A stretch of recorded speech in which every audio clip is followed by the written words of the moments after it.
किसी को केश अपमान के रूप में दंडित करते कहीं देखते हैं, कहीं गुरुद्वारे में किसी का हाथ काट दिया जाता है। तो आप देख रहे हैं कि लगभग हर एक जितने भी धर्म हैं तथाकथित, जितने भी संप्रदाय हैं, उन सभी संप्रदायों में न केवल भारत बल्कि पूरे विश्व में हमें देखने को मिल रहा है कि एक आपसी विद्वेष या घृणा, इसका उद्वेग बढ़ रहा है और चरमपंथ जो है उसी को अब धर्म समझा जा रहा है। ऐसे में बहुत आवश्यक है कि इस चरमपंथी सोच को किसी प्रकार से अगर हम लोग कम कर सकें और एक आपसी सद्भाव की भावना पैदा कर सके, तो जो कश्यप का दृष्टिकोण है कि मनुष्य एक दूसरे को दान करे, एक दूसरे का सहयोग करे, यही धर्म है, उसकी स्थापना होती है। सर, ये जो अजान को लेकर जो विवाद हो रहा है, लाउड स्पीकर लोग बजा रहे हैं और सरकार इस पर काफ़ी जो है कर रही है, क्या ये सही है?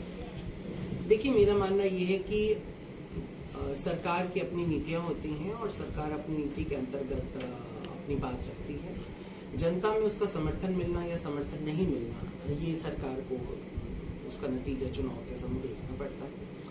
और आजान, मेरे हिसाब से आजान हो, चाहे भजन हो या कोई कीर्तन हो या शब्द हो, ऐसा कुछ भी नहीं है जिससे हमें या आपको कोई कान में तकलीफ होती है, कष्ट होता है।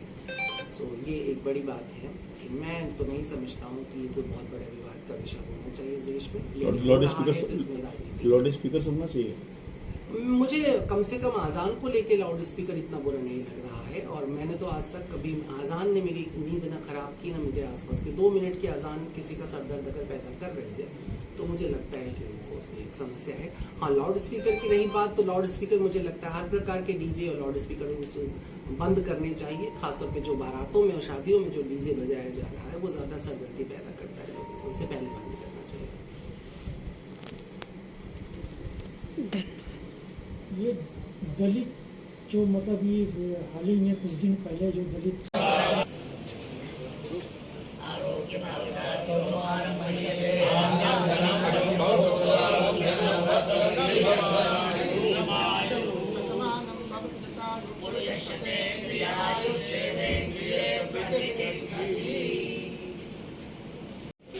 हो गया ना?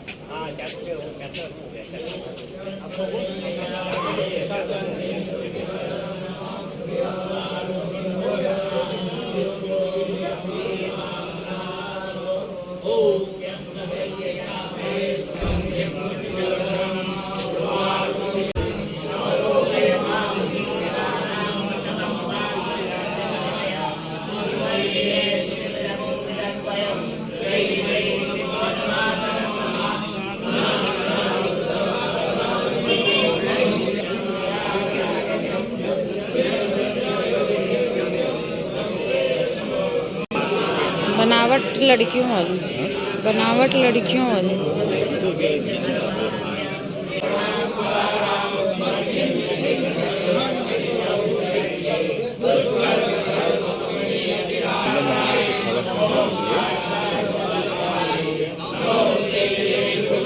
दिएगा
सर, अपना परिचय दीजिए। मेरा नाम साकिब भारत है। मैं 10 वर्ष लगभग हो गया, उससे अधिक कह सकते हैं कि मेरा जो टाइटल था साकिब खान, उसको हटाकर हमने साकिब भारत नाम के आगे लगाया। इसका मुख्य कारण आज किस तरह का प्रोग्राम किया गया था कि मेरा उद्देश्य यही है, गंगा जमनी जो तहजीब है वो हमेशा कायम रहे, और जो बनारस शहर से निकल करके जो संदेश जाता है, मैसेज जाता है देश भर में जो लोग मानते हैं, चाहे वो राजनीति की बात हो, चाहे वो आध्यात्मिक की बात हो, या सांस्कृतिक की बात हो, चाहे वो भाईचारे की बात हो, ये बनारस से बाखूबी आपको देखने के लिए मिलेगा। आज अक्षय तृतीया का दिन है और साथ ही ईद उल फितर का दिन है। दोनों दिन ऐसा है, एक दूसरे की मदद करने वाला दिन है। ईद भी यही सिखाता है कि लोगों की मदद करो, और अक्षय तृतीया भी यही सिखाता है। तो आज अक्ष संस्था जो आध्यात्मिक संस्था है, लगभग 20 वर्षों से लगातार आध्यात्मिक क्षेत्र में काम कर रहा है, जिसके संस्थापक स्वामी उमादेव जी हैं। उनके माध्यम से कई वर्षों से अक्षय तृतीया के शुभ अवसर पर ब्राह्मण को यहाँ से जो अन्न है, अनाज है, सोना चांदी, बहुत सारी चीज़ें जो है सामग्री यहाँ से दी जाती है, और एक संदेश दिया जाता है कि मज़हब नहीं सिखाता आपस में बैर रखना, हिंदी हम वतन है, हिंदुस्तान हमारा। बहुत सारे मुस्लिम भाई भी यहाँ पे आकर के अपनी ओर से खुशी से गेहूँ देते हैं, चावल देते हैं, कोई चांदी देता है, कोई सोना आता है, कोई घड़ा आता है, अपनी अपेक्षा से। किसी से कोई दबाव नहीं होता, कुछ नहीं होता। जैसे हमने भी किया था, वो करते भी हैं। ठीक है, ठीक, धन्यवाद।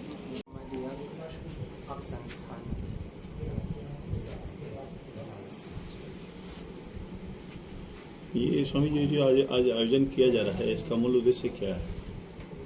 देखिए, ये सनातन धर्म और वैदिक परंपरा में दान का बहुत महत्व है।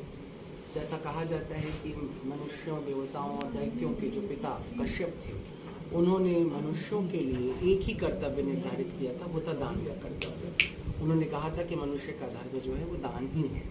तो संसार के जितने भी संप्रदाय हम देखते हैं, भारत में जो अपना सनातन धर्म, उसके अतिरिक्त भी जो पूरी दुनिया में जितने भी संप्रदाय हैं, उन सभी संप्रदायों में अन्य बहुत सारी बातों में मतभेद हो, लेकिन दान को लेकर के कोई मतभेद नहीं होता। सभी के सभी धर्म दान की बात करते हैं, चाहे वो क्रिश्चियन की चैरिटी हो, चाहे इस्लाम में ज़कात हो, चाहे बौद्ध धर्म में हो, कहीं पर भी हो। तो भारत में इसका इतना अधिक महत्व और इसकी इतनी अधिक वैज्ञानिक व्याख्या हुई है कि भारत का लगभग हर एक त्यौहार जो है वो कहीं ना कहीं से दान के लिए जुड़ा है। और यहाँ पर दान हमको समझना चाहिए कि दान केवल किसी को चैरिटी या भीख नहीं है। दान के माध्यम से बहुत तरह के जो लोक व्यवहार हैं, बहुत सारे व्यापार हैं, वो भी चलते रहते हैं। तो इसलिए अक्षय तृतीया को लेकर के हर वर्ष हमारे यहाँ दान का कार्यक्रम होता है, और उसी कार्यक्रम में, उसी सिलसिले में, इसी कड़ी में आज भी यहाँ पर 21 ब्राह्मणों को बुला करके महादान का आयोजन है, जिसमें अक्षय तृतीया से जुड़े जितने भी पदार्थ हैं, स्वर्ण से लेकर के गेहूँ पर, वो सब चीज़ें ब्राह्मणों को दान। धर्म को लेकर काफ़ी विद्वेष चल रही है पूरे विश्व भर में, तो इस तरह की सकारात्मक संदेश क्या देना चाहेंगे आप? सबसे बड़ी बात यह है कि आज का जो पर्व है वही अपने आप में बहुत सुंदर है कि आज हमारा अक्षय तृतीया का पर्व है, दान का महापर्व। साथ ही साथ इस्लाम में जो दान का सबसे बड़ा पर्व होता है वो होता है ईद उल फित्र, जो कि आज है। ये दोनों का एक जोड़ है। भारत में हम लगातार देख रहे हैं कि विभिन्न मुद्दों को लेकर के मतभेद हो रहा है। ऐसा नहीं कि आज से हो रहा है, एक लंबा समय हो गया है जब से कि भारत में हिंदू, मुस्लिम, ईसाई या सिख जो संगठन हैं, जो खासतौर पे जो चरमपंथी उसके संगठन हैं, वो एक दूसरे के कहीं ना कहीं विरोध में खड़े रहते हैं। इन दिनों भी वो उसके हिस्से हमको दिखाई देते हैं। कहीं हनुमान चालीसा का विवाद, कहीं अजान का विवाद, कहीं पर्सनल लॉ को लेकर के लड़ाई होती है, कहीं पर आप किसी को केश अपमान के रूप में दंडित करते कहीं देखते हैं, कहीं गुरुद्वारे में किसी का हाथ काट दिया जाता है। तो आप देख रहे हैं कि लगभग हर एक जितने भी धर्म हैं तथाकथित, या जितने भी संप्रदाय हैं, उन सभी संप्रदायों